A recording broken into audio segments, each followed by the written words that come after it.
नमस्कार, मैं श्वेता आनंद। आज आप लोग के लिए जो टॉपिक लेकर आई हूँ वो है बायोग्राफी ऑफ इंदिरा गांधी। इंदिरा गांधी की जीवनी के बारे में। ठीक है, इसके निबंध के रूप में भी आप लोग इसको लिख सकते हैं और याद कर सकते हैं। ठीक है, मेन ये बायोग्राफी है। इंदिरा गांधी का जन्म 19 नवंबर 1917 को उत्तर प्रदेश के एक शिक्षित और संपन्न परिवार में हुआ था। उनके दादा का नाम मोतीलाल नेहरू था। उनके पिता का नाम जवाहरलाल नेहरू था।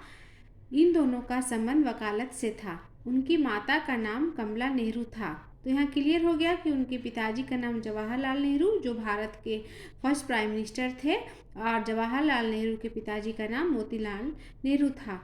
उनकी माता का नाम कमला नेहरू। ओके, वह बचपन से ही एक सच्ची देशभक्त महिला थी इंदिरा गांधी, और स्वतंत्रता संग्राम में भाग लेने के लिए उत्साहित थी। ठीक है, यहाँ तक क्लियर हो गया उनके जन्म के बारे में। अब इंदिरा गांधी की पढ़ाई रविन्द्रनाथ द्वारा बनाया गया शांति निकेतन था, वहाँ पर उन्होंने शिक्षा प्राप्त की थी। उनके आगे की शिक्षा इंग्लैंड में पूरी हुई। उन्होंने ऑक्सफोर्ड यूनिवर्सिटी में दाखिला लिया। इन्हें बचपन से किताबें और पत्रिकाएं पढ़ने का शौक था। उनका अंग्रेजी भाषा की तरफ काफ़ी रुझान था। ठीक है बच्चों, अब उनके विवाह के बारे में बता रही हूँ। इंदिरा गांधी का विवाह फिरोज गांधी से हुआ था। इंदिरा गांधी के दो पुत्र हुए, राजीव गांधी और संजय गांधी। ठीक है, तो राजीव गांधी और संजय गांधी। संजय गांधी की पहले ही मृत्यु हो गई थी, और राजीव गांधी की शादी सोनिया गांधी से हुई, और सोनिया गांधी और राजीव गांधी के दो बच्चे थे, यानी कि राहुल गांधी और प्रियंका गांधी। ओके, अब हम पढ़ाएंगे राजनीतिक सोच वाला परिवार। इंदिरा गांधी जी का परिवार राजनीतिक सोच और विचार रखने वाला परिवार था। इंदिरा गांधी 1941 को भारत लौट आई थी। उनका सिर्फ एक ही लक्ष्य था, भारत को स्वतंत्रता दिलाना। जब 1947 को भारत आज़ाद हुआ, तब भारत का बंटवारा भी हुआ था। वहाँ लाखों लोगों की चिकित्सा आदि की सहायता उन्होंने दी थी। इसीलिए राजनीतिक पार्टी में उनके प्रति विश्वास और अधिक बढ़ गया। कांग्रेस पार्टी की अध्यक्ष इंदिरा गांधी सिर्फ 42 वर्ष की थी जब पार्टी की अध्यक्ष बन गई। अचानक से 1964 को पंडित जवाहरलाल नेहरू जी की मृत्यु हो गई। इसके बाद इंदिरा गांधी जी ने चुनाव जीता और मंत्री बनी। राष्ट्रीय कांग्रेस की सदस्य से देश की प्रधानमंत्री। अब आगे हम आपको पढ़ाएंगे कि वो इंदिरा गांधी राष्ट्रीय कांग्रेस की अध्यक्ष बनी थी और बाद में प्रधानमंत्री। इंदिरा गांधी भारतीय राष्ट्रीय कांग्रेस की सदस्य रही हैं। इनके अलावा उन्होंने 1959 में भारतीय राष्ट्रीय कांग्रेस के पार्टी अध्यक्ष के रूप में चुना गया उनको।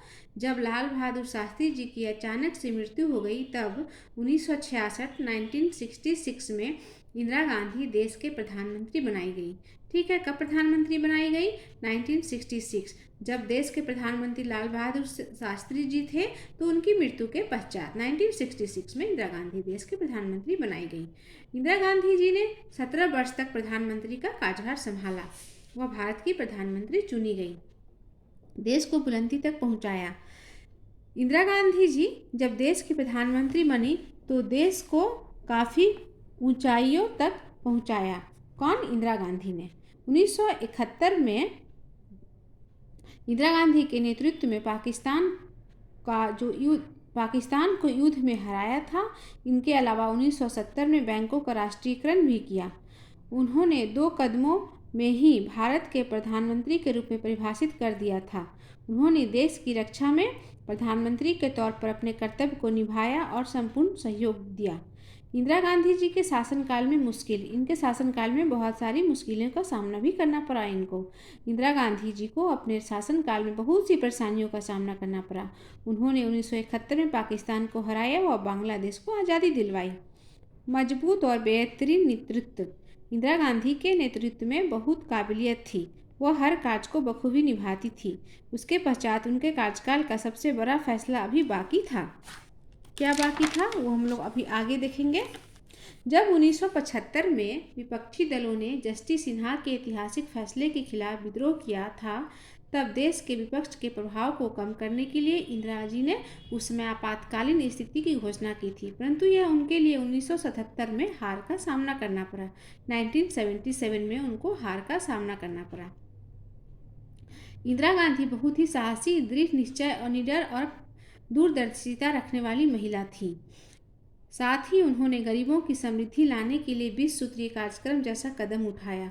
वह एकमात्र ऐसी महिला थी जिन्होंने भारत के प्रधानमंत्री के रूप में इतिहास रचा और सभी के दिलों में अपनी जगह बनाई। खालिस्तान की मांग। इसी दौरान लगातार खालिस्तान की मांग बढ़ रही थी, जिसकी वजह से खालिस्तान ने स्वर्ण मंदिर पर हमला किया। इस तरह इंदिरा गांधी जी ने सेना के द्वारा मंदिर को आतंकवादियों से मुक्त करने का आदेश दिया। ठीक है। अचानक 31 अक्टूबर 1984 1984 को उनके ही 2 सुरक्षा गार्डों ने उनकी गोली मारकर हत्या कर दी। ये बहुत ही दुखदाई घटना थी। ठीक है। अब निष्कर्ष क्या निकलता है इंदिरा गांधी जी के बारे में कि इंदिरा गांधी अपने दायित्व को बखूबी संभाला और भारत की स्थिति को ठीक करने का प्रयास किया। इंदिरा गांधी जी अपने प्रतिभाओं के दम पर प्रधानमंत्री पद की जिम्मेदारियों को अच्छे से निभाया। आज भी उनके गुणों, आकर्षक और बेजोड़ व्यक्तित्व के कारण याद किया जाता है। भारत को ऐसे प्रधानमंत्री पर गर्व है। धन्यवाद। ठीक है। अगर मेरी वीडियो अगर आप लोग को पसंद आए तो मेरे चैनल को सब्सक्राइब करना, वीडियो को लाइक करना और अपने दोस्तों के साथ शेयर करना। ठीक है। ओके, बाय, नमस्ते।